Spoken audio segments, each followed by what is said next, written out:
अस्सलाम वालेकुम नाज़रीन, विलिंग वेज लाहौर के प्लेटफॉर्म से नदीम नूर।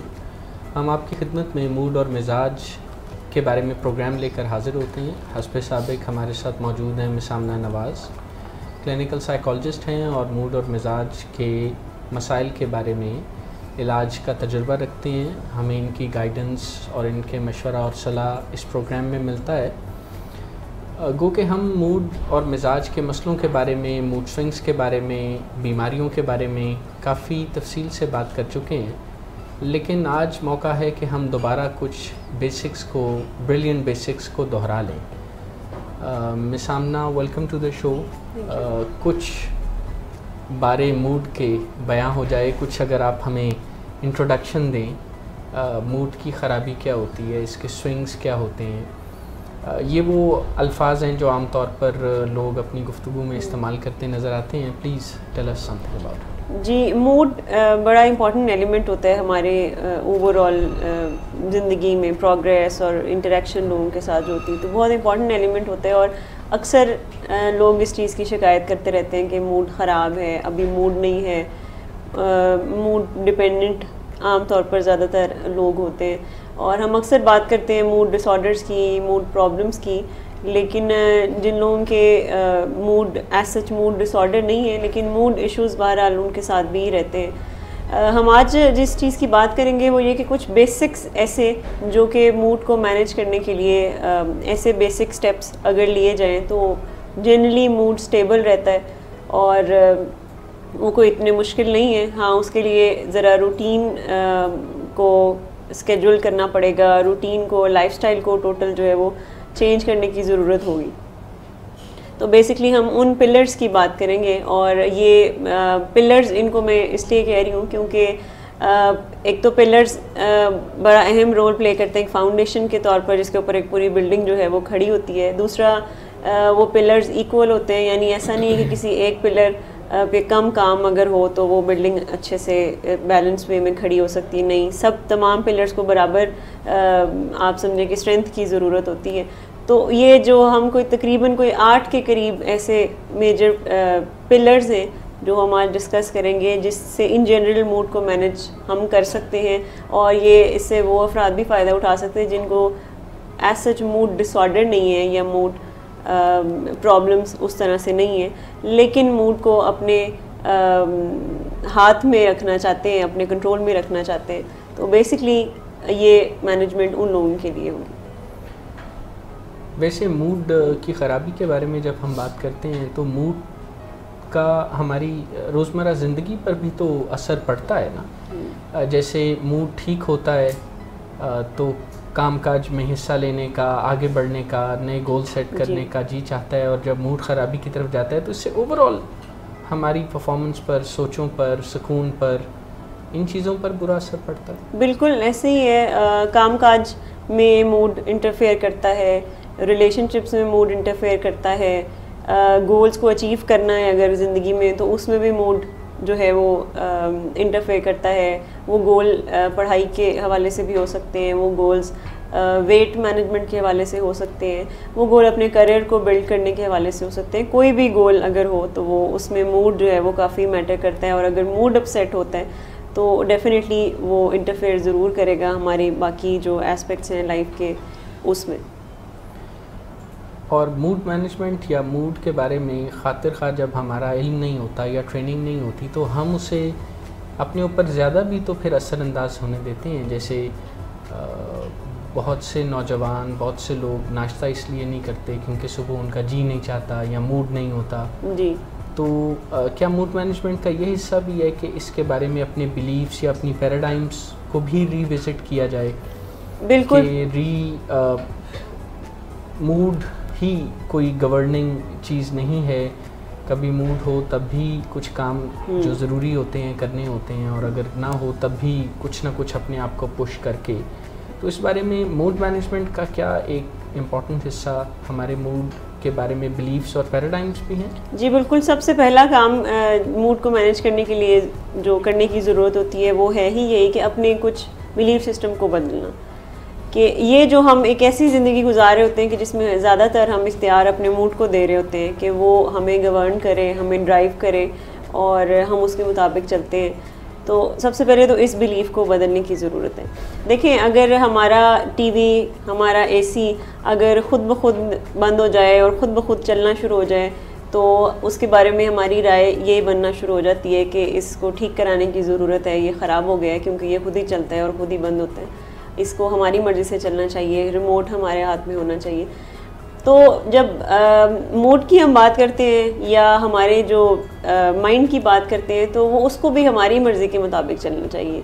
ये जो अचानक से ख्याल आता है कि चलो पिज़्ज़ा ऑर्डर करते हैं, या अचानक से ख्याल आता है चलो शॉपिंग करते हैं, लेने कुछ और जाते हैं और ले कुछ और आते हैं और बहुत ज़्यादा लेके आ जाते हैं, या ये जो अचानक से हम जा कहीं और रहे होते हैं, रास्ते में किसी झगड़ा हो जाता है और हम उसके साथ जो है वो गुत्थम गुत्था हो जाते हैं, रिलेशनशिप्स के गोल्स कुछ और होते हैं और हम अचीव नहीं कर पाते और रिलेशनशिप डैमेज हो जाते हैं। तो वो बेसिकली उसके पीछे ये मूड इश्यूज़ हैं कि हमारा मूड हमारी मर्ज़ी से नहीं चल रहा होता और ख़ुद ब खुद ऑन ऑफ हो रहा होता है और वो हमें गवर्न कर रहा होता है। तो जैसे मैंने बात की, मिसाल दी टीवी की और एसी की, उसी तरह से दिमाग भी का रिमोट भी जो है वो हमारे हाथ में होना चाहिए और इसमें किस तरह की बिलीव्स, किस तरह की थिंकिंग होनी चाहिए वो भी हम खुद उसको फीड करें। जैसे मोबाइल में हम अपनी मर्ज़ी से ऐप्स डाउनलोड करते हैं और अपनी मर्ज़ी से अनइंस्टॉल भी करते हैं, तो उसी तरह से हमारे ये जो बिलीफ सिस्टम है उसको भी हमारी मर्ज़ी से चलना चाहिए, ना कि हम उसको मूड पे या इन्वायरमेंट के या किसी ख़ास शख्स के ऊपर डिपेंडेंट कर दें। तो पहला तो काम ही ये करने की ज़रूरत है कि अपने इस बिलीफ को चेंज करना कि हमारा मूड कोई हमारे इख्तियार में नहीं है। और ये ज़्यादातर लोग कहते हैं कि बस मूड नहीं हो रहा और हम मूड को बहुत सारे इख्तियारात दे देते हैं। तो एक तो असूल ये है कि मूड से ज़्यादा घड़ी पे चलने की ज़रूरत है। और मैंने अगर पिलर्स की बात करूँ मूड मैनेजमेंट की, तो उसमें एक बहुत इंपॉर्टेंट पिलर है मूड मैनेजमेंट का, वो है एक्टिविटी स्केड्यूलिंग। कि यानी आप अपनी जो अफराद अपनी दिन को स्केड्यूल करते हैं कि आज मैंने ये काम करने हैं, तो वो ज़्यादातर अपनी मर्ज़ी यानी अपने दिमाग पर अपनी मर्ज़ी चलाते हैं, ना कि अपने मूड को इन्फ्लुएंस होने देते हैं। जैसे कि बहुत से लोग अगर मूड पे चलेंगे तो वो कहेंगे कि आज दिल नहीं करा तो ये मैं कल पे टाल दूंगा, अभी दिल नहीं करा, जो सिर्फ दिल पे चल रहे होते हैं। लेकिन अगर जो एक्टिविटी स्केड्यूलिंग पे चलते हैं, जो घड़ी पे चलते हैं, जिनका एक स्केड्यूल होता है, तो वो फिर मूड को इतना ज़्यादा तवज्जो नहीं देंगे कि अभी मूड है ये नहीं है। और ये एक्टिविटी स्केड्यूलिंग से एक पुश भी मिलता है, एक मोटिवेशन भी मिलती है कि हमें बहरहाल ये काम करना है। एक टू डू लिस्ट अगर हम बना लें अपनी रोज़ की, तो इससे हम ज़्यादातर अपने मूड को अपने कंट्रोल में रख सकते हैं और वो कम से कम हमें इन्फ्लुएंस करेगा। तो बेसिक पिलर जो मूड मैनेजमेंट का है उसमें से एक पिलर ये है कि हम अपनी एक्टिविटी स्केड्यूलिंग की तरफ गौर करें। और इसी के साथ जुड़ा हुआ जो पिलर है वो ये है कि उस एक्टिविटी में कुछ चीज़ें ऐसी होनी चाहिए ज़रूर जो कि प्लेजरेबल हो हमारे लिए, यानी दिन का कुछ हिस्सा हम किसी ऐसी एक्टिविटी में ज़रूर जो है वो स्पेंड करें कि जो कि प्लेजरेबल भी हो। और अगर प्लेजरेबल नहीं है तो बहुत सी चीज़ों को हमें प्लेजरेबल बनाना पड़ता है, उसके लिए कुछ लाइकिंग डेवलप करनी पड़ती है। और बाज़-औक़ात इसके बारे में भी ये बिलीफ है कि जो चीज़ें हमें पसंद नहीं हैं हम उसको पसंद कर नहीं सकते हैं, जबकि साइंटिफिकली अगर हम इस चीज़ को देखें तो ये पॉसिबल है कि हम ऐसी चीज़ें जो कि हमें पसंद नहीं हैं हम उसको पसंद कर सकते हैं। उसके प्रोज एंड कॉन्स को देख के, उसके फ़ायदे नुकसानात को देख के, उसके साथ कुछ ऐसी वैल्यू टर्म्स अटैच करके कि वो काम हमें अच्छा लगे, हमें अपने लिए बेहतर लगे। तो प्लेयर प्रिंसिपल कुछ ऐड करना बहुत ज़रूरी है मूड मैनेजमेंट की अगर हम बात करें तो डेली बेसिस पे। अच्छा, फिर इसके अलावा जो मूड मैनेजमेंट के लिए चीज़ ज़रूरी है, ये इन जनरल मैं अगर बात करूँ तो उसमें स्लीप का रोल है कि आपकी जो है वो जितनी रिक्वायर्ड आपकी जो रिक्वायरमेंट है स्लीप की वो आपके अगर प्रॉपर हो तो आपके ये जो मूड स्विंग्स बिला वजह के और ये जो चिड़चिड़ापन और लेथार्जी महसूस करना, ये ज़्यादातर जब हम कहते हैं कि हमारा मूड नहीं करा अभी ये काम करने को, तो उससे पीछे अगर हम गौर करें तो बाज़-औक़ात ये होता है कि हम थके हुए होते हैं क्योंकि रात की नींद पूरी नहीं हुई होती या सोए नहीं होते कई दफ़ा। तो ये भी एक चीज़ देखने की ज़रूरत है क्योंकि जो स्लीप है ये हमारी हम अक्सर ये जो विल पावर और मोटिवेशन की बात करते हैं तो स्लीप उसमें भी बहुत अहम रोल प्ले करता है ये हमारी विल पावर को इंक्रीज़ करता है, हमारी मोटिवेशन को बढ़ाता है अगर हम अपनी 7 से 9 घंटे की नींद जो है अगर हम अपनी प्रॉपर जो है वो लेते हैं। तो एक पिलर तो उसमें स्लीप का हो गया, फिर डाइट का। जी मैं यहीं पर आपकी तवज्जो इस तरफ भी मबजूल कराना चाहूँगा कि मूड के स्विंग्स के साथ नींद को अफेक्ट होते भी देखा गया है। बिल्कुल। जैसे मूड जब हम इंसानों में कुछ स्विंग्स की तरफ चल पड़ता है, मैं नॉर्मल स्विंग की बात नहीं कर रहा, मैं कुछ ज़्यादा स्विंग की बात कर रहा हूँ, तो शामों को रातों को जागने का जी चाहता है और इंसान अलर्ट महसूस करता है शाम होते ही, और फिर उसका जी चाहता है कि वो गाड़ी लेके निकल जाए और इधर उधर फिरे और बिला मकसद जागता रहे, और ऐसा करते हुए उसे एक खुशी सी महसूस होती है। तो ये एक ख़तरे की निशानी के तौर पर भी आइडेंटिफाई करना चाहिए कि अगर जैसे यंग स्टूडेंट्स हैं तो वो सारा दिन अपने आप को मना नहीं पाते कि वो पढ़ लें या अपना काम कर लें, लेकिन रात गए फिर वो पढ़ना शुरू करते हैं और सारी सारी रात जागते रहते हैं, और फिर उसमें और भी खराफात और भी ख़राबियाँ शामिल हो जाती हैं, जैसे एनर्जी ड्रिंक्स के नाम पर ड्रग लाइक सब्सटेंसेस जैसे स्टिंग या रेड बुल या इस तरह के मशरूबात जिन्हें गलत तौर पे एनर्जी ड्रिंक के तौर पे लेबल किया जाता है ताकि लोग आसानी से उसे ख़रीद लें। तो नींद एक ख़तरे की निशानी है, जैसे स्लीप डिस्टर्बेंसेस, रातों को जागना, रातों को एक्टिविटी महसूस करना, रातों को एनर्जी महसूस करना, और एक नेचुरल जो डे नाइट की साइकिल है उसके मुताबिक ना चलना। तो क्या मूड स्विंग्स के साथ ऐसे कुछ रेड फ्लैग्स भी आते हैं? फिर हम वापस पिलर्स ऑफ मूड मैनेजमेंट पर भी बात जी बिल्कुल। जितनी भी मूड इश्यूज़ हैं या जितनी भी आप समझें कि नफसाती चैलेंजेस आप कहें कि जिन जिन अफराद को भी हैं, उसके पीछे ये स्लीपिंग पैटर्न बहुत अहम रोल प्ले करता है कि आप सोते किस वक्त हैं। ये जो रातों को जागने वाला जो पैटर्न है और दिन को सोने वाला है, और ये सोच के हम सुबह अपनी नींद पूरी कर लेंगे, तो ये तो आप समझे कि कंप्लीट पूरी बायोलॉजिकल क्लॉक को जो है वो हम डिस्टर्ब कर देते हैं अगर इस तरह के कोई एक्शंस जो है वो हम लें। तो स्लीप का पैटर्न, जैसे अगर मैं बात करूं कि इसको मूड मैनेजमेंट का पिलर कहते हैं, तो उस स्लीप में नाइट टाइम स्लीप भी हम जो है वो ऐड करेंगे कि रात की नींद बहुत ज़रूरी है। और अगर जो है ऐसे अफराद अगर प्रॉपर नाइट टाइम स्लीप लेना शुरू कर दें तो वो ओवरऑल एक दिन के टाइम एक एनर्जी महसूस ज़रूर करते हैं। लेकिन अगर दिन रात को अगर जाग रहे हैं और दिन में 12-1 बजे तक सोते हैं और फिर सुबह उठते हैं 1-2 बजे, तो वो फिर लेथार्जी सारा दिन उनकी जो है वो रहती है।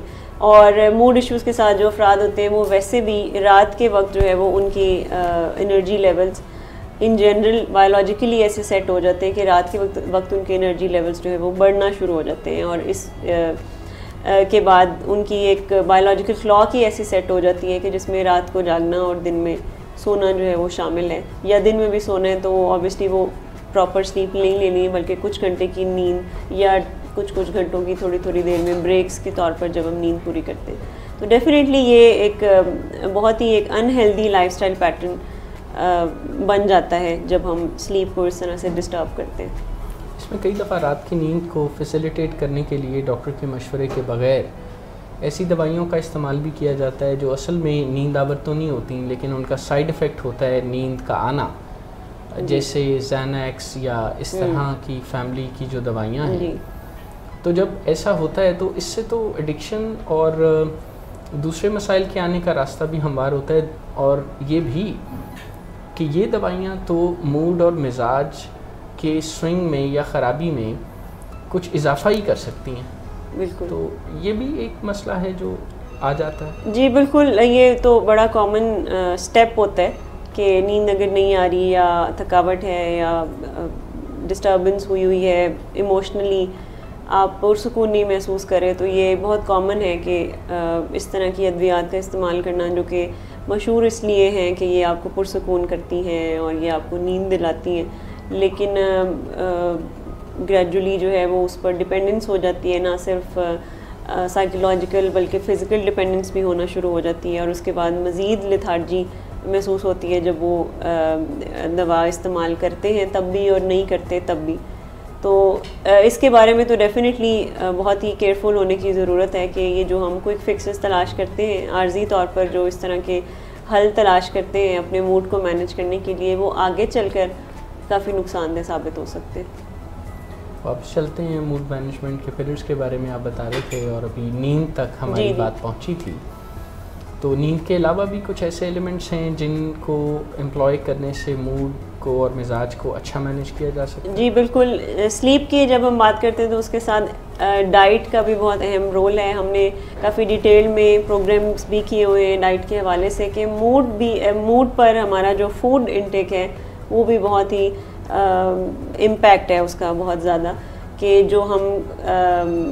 जो भी हम खाना खाते हैं उसका भी एक इम्पैक्ट होता है। और उसमें एक जनरल पैटर्न ये देखा गया है कि या तो आम तौर पर हम भूखा रहते हैं, सारा दिन भूखा रहते हैं, या फिर हम जब खाते हैं तो वो बहुत ज़्यादा ओवर ईटिंग हम कर जाते हैं। तो बेसिकली एक बैलेंस्ड डाइट जो है वो हमें बहुत हेल्प करती है। उसमें वाटर इनटेक भी जो है वो बहुत अहम रोल प्ले करता है। फिर ये जो बहुत ज़्यादा चीनी का इस्तेमाल या नमक का इस्तेमाल, ये चीज़ें भी हमारे मूड को इफ़ेक्ट करती हैं, तो यानी नेगेटिवली इफ़ेक्ट करती हैं। तो इन चीज़ों को भी मैक्सिमम अवॉइड करने की ज़रूरत है।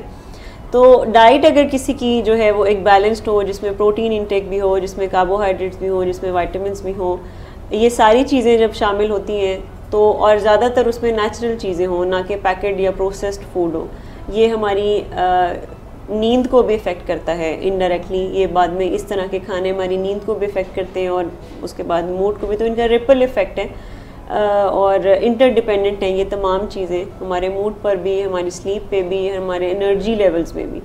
और अभी जब हम थोड़ी देर पहले मैंने बात की कि मोटिवेशन और विल पावर की बात करेंगे अगर हम, तो विल पावर को भी एनर्जी चाहिए होती है, ये भी एग्जॉस्ट हो जाती है। तो उसके लिए भी डाइट और स्लीप बहुत अहम रोल प्ले करते हैं उसको बढ़ाने में या उसको मेंटेन रखने में। फिर एक और पिलर जो बहुत इम्पोर्टेंट है, जी प्लीज़ इजाज़त दीजिएगा आप कथा कलामी की माफ़ी के साथ, कि डाइट से मुराद इसका तो मतलब ये हुआ कि जंक फूड में इंडल्ज करना फ़ायदेमंद नहीं है और इससे मूड और मिजाज की खराबी बढ़ सकती है। और जंक फूड से मुराद घर के खानों के अलावा खाने जैसे बाज़ार के खाने, restaurants, home deliveries, pizzas and ये जो प्रोसेस्ड हो, ज़्यादातर जो पैकेट की फॉर्म में, अगर हम सिंपल ये रूल इस्तेमाल करें कि पैकेट की चीज़ें कम से कम खानी है और नेचुरल चीज़ें और खुली चीज़ें ज़्यादा खानी है, जैसे फ्रूट्स पैकेट में नहीं मिलते, टिन्स में वाली चीज़ें नहीं इस्तेमाल करनी है। तो ये अगर हम कोई ऐसा रूल ऑफ थंब जो है वो अपनी ज़िंदगी में अप्लाई करें तो डाइट काफ़ी बेहतर हो सकती है, जिसमें चिप्स निकल जाएंगे, बिस्किट्स निकल जाएंगे और प्रोसेस्ड फूड बाकी बहुत सारी जो है वो निकल जाएंगी।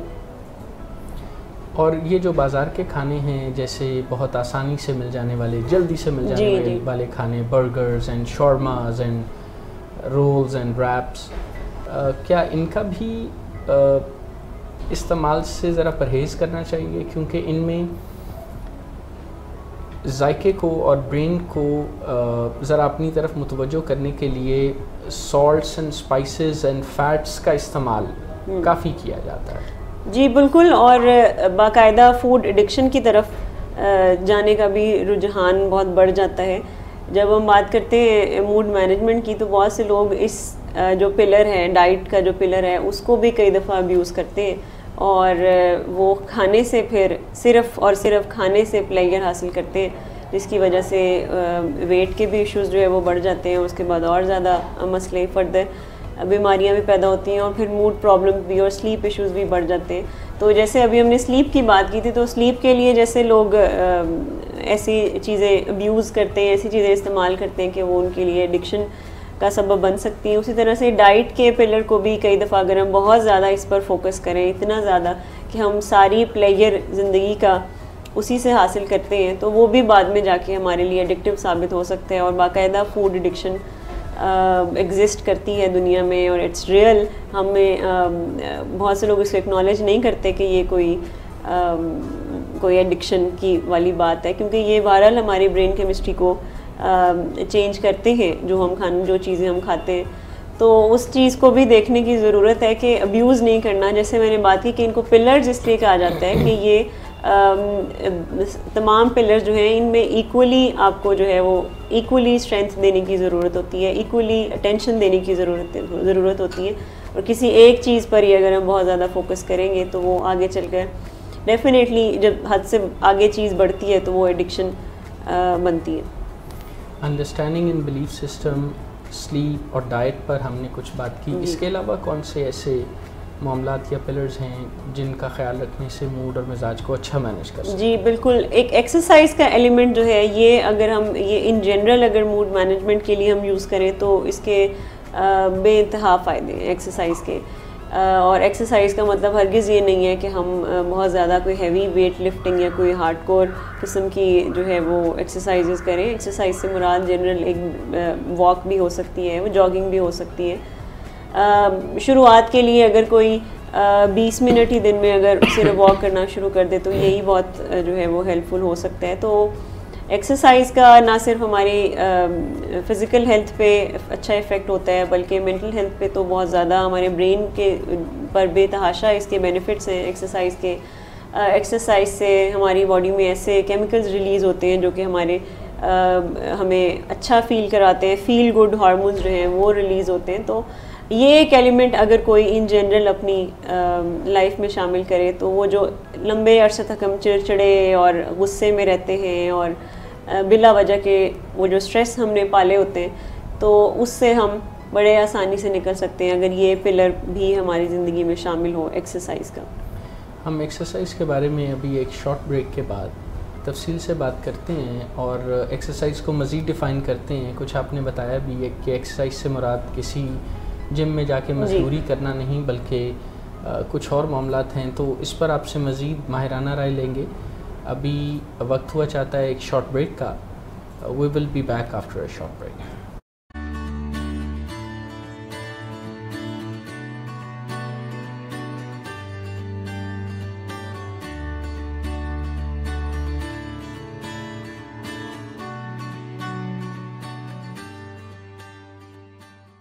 माइंडलेस ईटिंग के ऊपर हम बात करेंगे।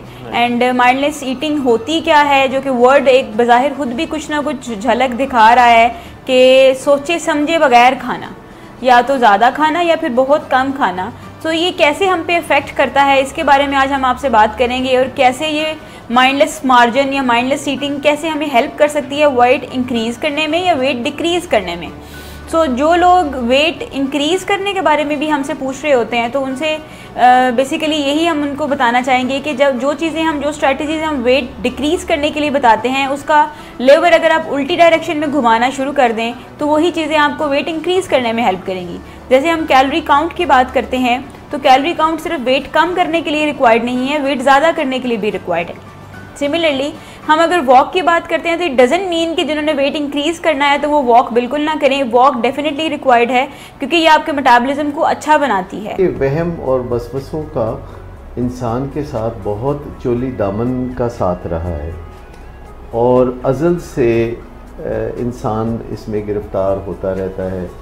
और एक सईंग भी थी बहुत पहले जो कि ये थी कि वहम का इलाज तो लुकमान हकीम के पास भी नहीं। अब मुझे नहीं पता लुकमान हकीम कौन थे और कहाँ थे, लेकिन मुझे ये बताया कि आज की दुनिया में जो सेल्फ डायरेक्टेड बिहेवियर थेरेपी है या कॉग्निटिव बिहेवियर थेरेपी, उसके ज़रिए ओसीडी या वहम और वसवसों के साथ बड़ी कामयाबी से आप निपट सकते हैं और अपनी ज़िंदगी की तामीर नौ कर सकते हैं। अगरचे ये बहुत कोई मुख्तसर काम नहीं या ऐसा नहीं है कि आप कुछ दवा लें कुछ दिन के लिए तो फिर आप बिल्कुल ठीक ठाक हो जाएं। अगरचे दवाएं मदद करती हैं वक्ती तौर पर और वहम और वसवसों से होने वाली अजियत को कम करती हैं, लेकिन ये दवाएं क्योरेटिव नहीं होती। Curative self directed behaviour therapy है जो कि 5 स्टेप्स का एक फार्मूला है, जिसे हम पहले 4 स्टेप्स हमने डिज़ाइन किए थे, लेकिन अब एक एक्स्ट्रा स्टेप पॉलिशिंग स्टेप है जिसे तामीर नौ का स्टेप कहते हैं, वो भी साथ शामिल किया है ताकि ये गारंटेड हो जाए कि ओसीडी या वहम और वसवसों का दोबारा आपकी ज़िंदगी पे गलबा ना हो सके।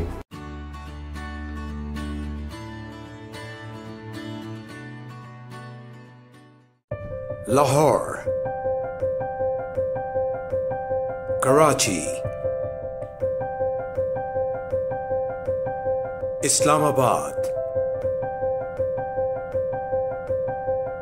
Murray. Across the nation, this is Willing Ways Pakistan.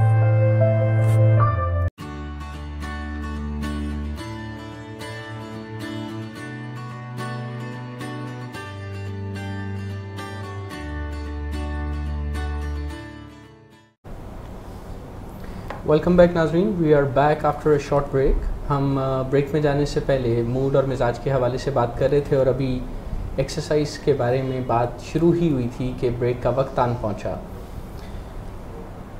Exercise के बारे में बहुत से लोग गलतफहमी से ऑपरेट करते हैं या उनके पास मुनासिब इन्फॉर्मेशन नहीं होती, और आम ख्याल ये है कि एक्सरसाइज से मुराद सख्त एक्सरसाइज, अपने आप को अज़ियत में डालना, बहुत स्ट्रेनुअस एक्सरसाइज जिसमें कम से कम वक्त में ज़्यादा से ज़्यादा कैलोरीज़ को बर्न करने की तरफ ध्यान, हाई इंटेंसिटी ट्रेनिंग या इस तरह की चीज़ें। तो मिसाल इसमें हमें बताइए कि मूड और मिजाज के हवाले से एक्सरसाइज से क्या मतलब लिया जाए? जी, एक्सरसाइज से मुराद ली जाती है थका देना अपने आप को। और जब भी जहन में ख्याल आता है एक्सरसाइज का, तो अमूमन लोग यही परसीव करते हैं कि यानी बड़ी कोई मुशक्क़त वाला काम है जो हमें सजेस्ट किया जा रहा है कि आप एक्सरसाइज करें।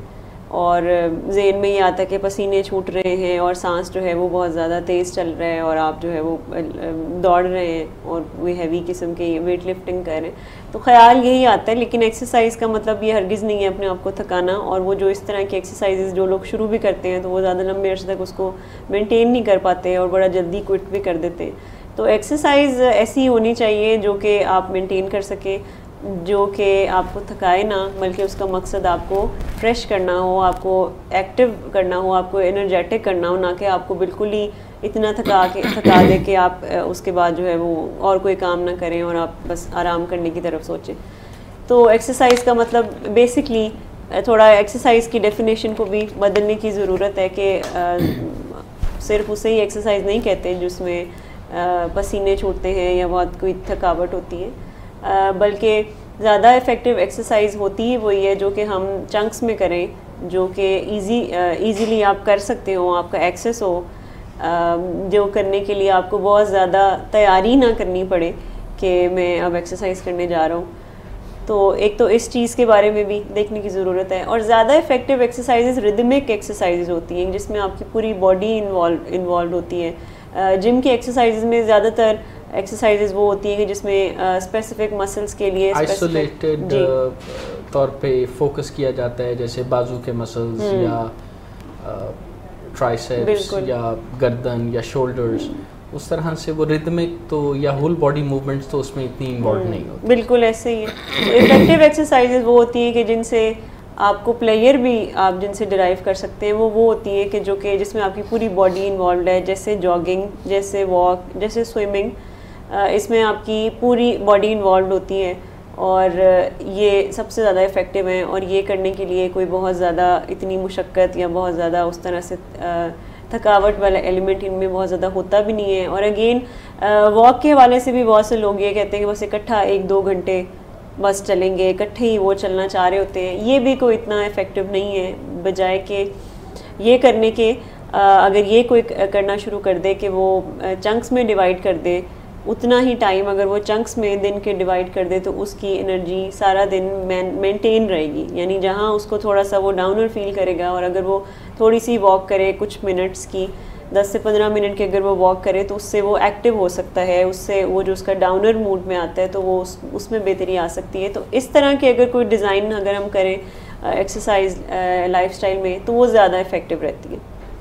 आपकी बात से ये समझने का मौका मिला है कि हाई इंटेंसिटी ट्रेनिंग जो कम वक्त में ज़्यादा से ज़्यादा एक्सरसाइज करने की ख्वाहिश है, उसकी बजाय ज़्यादा फ़ायदेमंद ये है कि कम इंटेंसिटी की एक्सरसाइज जैसे वॉक है उसे लंबे अरसे तक किया जाए और किसी एक वक्त में सारी वॉक कर लेने की बजाय अगर उसे मुख्तलिफ छोटे हिस्सों में बांट के बार बार किया जाए। जैसे मॉर्निंग में 1 घंटे वॉक की बजाय अगर आफ्टरनून और इवनिंग में 20-20 मिनट की वॉक कर ली जाए तो इसका ज़्यादा फ़ायदा है। बिल्कुल। ये सवाल मैंने आपसे इसलिए भी पूछा कि एक्सरसाइज के बारे में रुझान ज़्यादातर जिमिंग एक्टिविटी को जी, और बहुत से लोगों का स्ट्रेस और मूड जिमिंग या सख्त एक्सरसाइजेस के बाद उल्टा उनकी एंजाइटी में इजाफ़ा हो जाता है, उनके स्ट्रेस में इजाफ़ा हो जाता है, क्योंकि जब उनके जिस्म को स्ट्रेस मिलता है तो स्ट्रेस हार्मोन्स बकसरत उनके जिस्म में फिर पाए जाते हैं। जी, इसके अलावा और कौन से पिलर्स हैं जो मूड और मिजाज की मैनेजमेंट जी बिल्कुल। उससे पहले एक और चीज़ भी मेंशन करूँगी, जैसे बात की कि फूड एडिक्शन हो जाती है, तो बाज़ इस पिलर को भी जब हम अब्यूज़ करते हैं, एक्सरसाइज के पिलर को भी, तो इसके भी बाकायदा डिपेंडेंस कई दफ़ा एक्सपीरियंस करते हैं ऐसे लोग कि जो बहुत ज़्यादा ये जो जिम में जाना, बहुत ज़्यादा एक्सरसाइज करना, बाज़ इसकी भी इतनी एडिक्शन हो जाती है कि कई दफ़ा चोटें लगना शुरू हो जाती हैं, लेकिन इसके बावजूद एक्सरसाइज नहीं छोड़ते लोग, जिम जाना नहीं छोड़ते। बाज़ रिलेशनशिप्स निगलेक्ट हो रहे होते हैं, लेकिन इसके बावजूद ज़्यादातर वक्त इसी पे ही लग रहा होता है।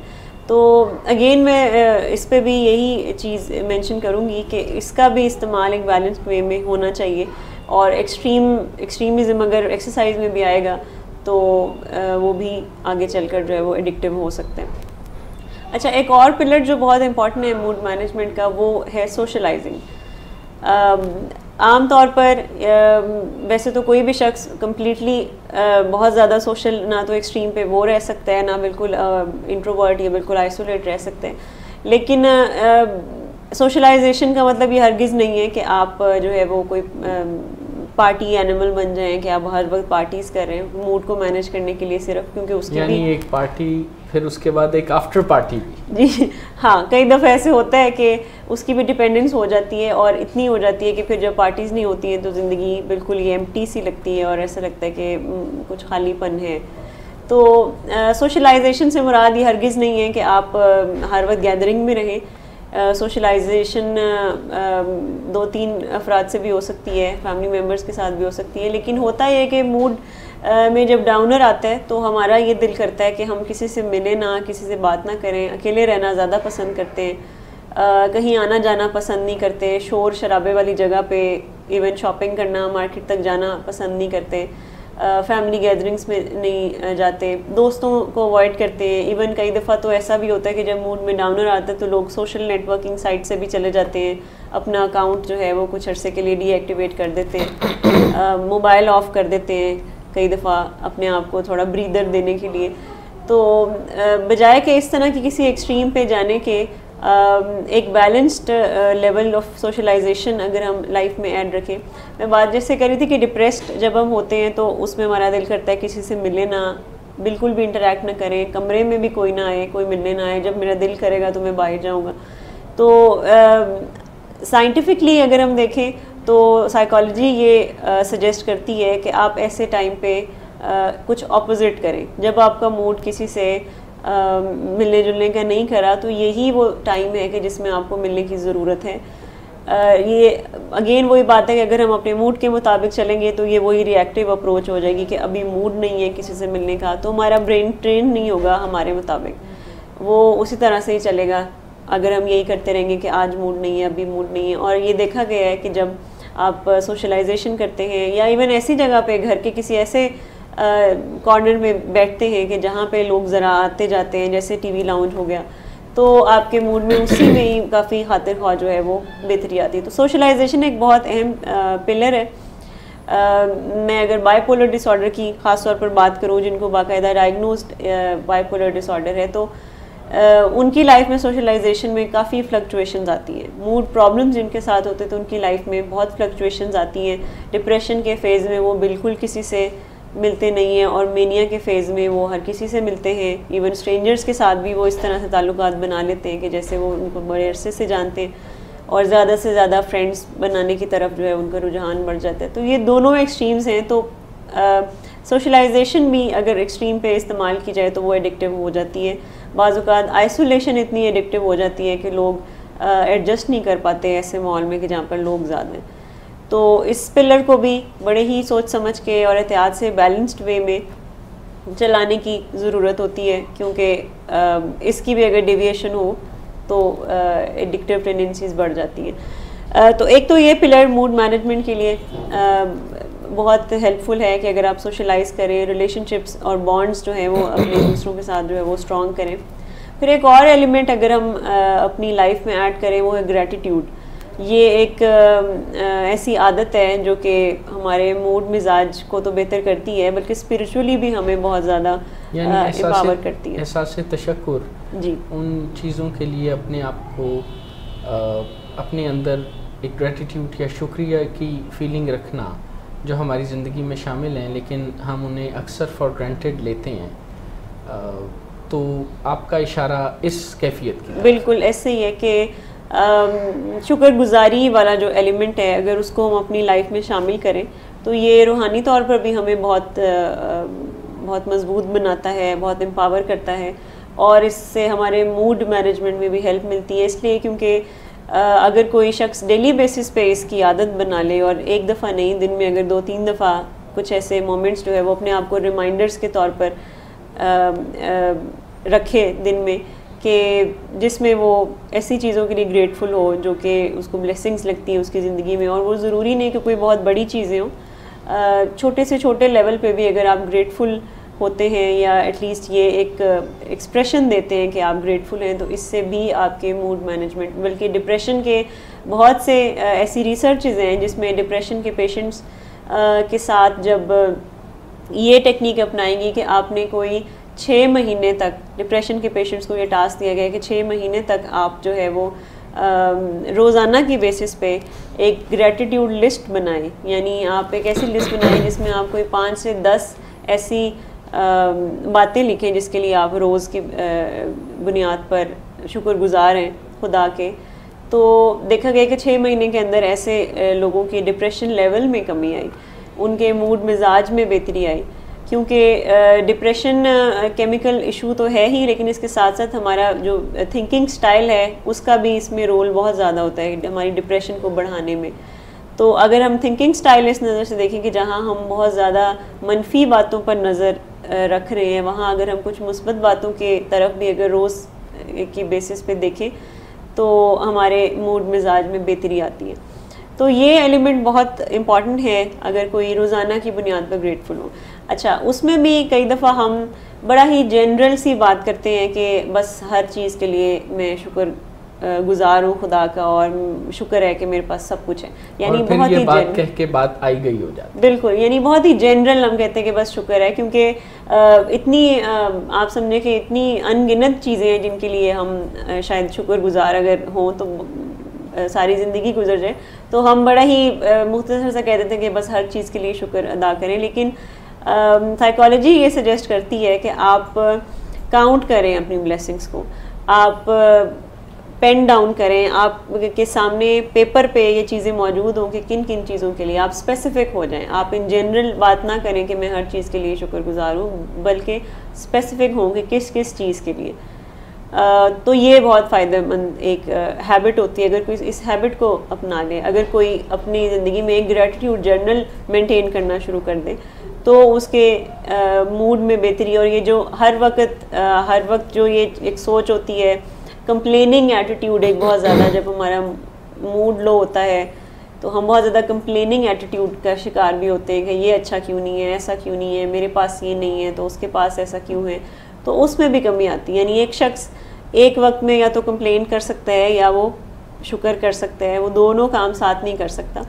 तो ये एलिमेंट भी बहुत ही इम्पॉर्टेंट रोल प्ले करता है हमारे मूड को बेहतर रखने में और उसको बैलेंस रखने में। आखिर में जो पिलर मैं डिस्कस करना चाहूँगी, ये आप समझें कि ये वो पिलर है जो कि एक लाइफस्टाइल का हिस्सा होना चाहिए, और वो है माइंडफुल लिविंग। यानी आप जो काम भी कर रहे हैं आप उसमें अपना 100% दें, और आप चाहे वो कितना ही बोरिंग या एक रूटीन वाला काम क्यों ना हो, लेकिन अगर आप उसको भी इंजॉय करें और आप 100% उसमें इन्वॉल्व होके रहें तो आपका मूड काफ़ी बेहतर रहेगा। क्योंकि हमारा मूड ज़्यादातर ख़राब इसलिए रहता है क्योंकि हम कहीं पास्ट में रह रहे होते हैं या कहीं फ्यूचर में रह रहे होते हैं कि घर से लड़ाई करके आए तो दफ्तर आ गए और दफ्तर में वही चलता रहा तो मूड भी ख़राब रहा, एनर्जी लेवल्स भी डाउन रहे, या आगे का सोचा कि अब फ्यूचर क्या होगा तो मूड ख़राब रहता है। लेकिन अगर कोई माइंडफुल रहना शुरू कर दे, यानी आज में रहे, प्रेजेंट मोमेंट में रहे, ऑल्दो के फ्यूचर पे एक पर्सपेक्टिव उसका ज़रूर हो, लेकिन माइंडफुल रहे, यानी जो भी काम करे वो उसको एंजॉय करे, वो उसको पूरी तौर पर रखे, उसमें से ऐसे ना गुजर जाए जैसे कुछ हुआ ही नहीं, बल्कि गौर करता हुआ, सोचता हुआ। बिल्कुल ऐसे ही है। अगर कोई सिर्फ खाना ही माइंडफुली खाना शुरू कर दे तो वो उसको एंजॉय करना शुरू हो जाएगा। कि अगर वो, क्योंकि ज़्यादातर हम बड़ा माइंडलेसली खाना खाते हैं, अगर कोई ड्राइविंग कर रहा है तो वो भी अक्सर माइंडलेसली ड्राइव कर रहे होते हैं। लेकिन तो ये जितनी भी रूटीन की चीज़ें, अगर इसको ही कोई एंजॉय करना शुरू हो जाए तो वो हर दिन को एंजॉय करेगा और कोई भी दिन उसका वो बैड डे नहीं बनेगा।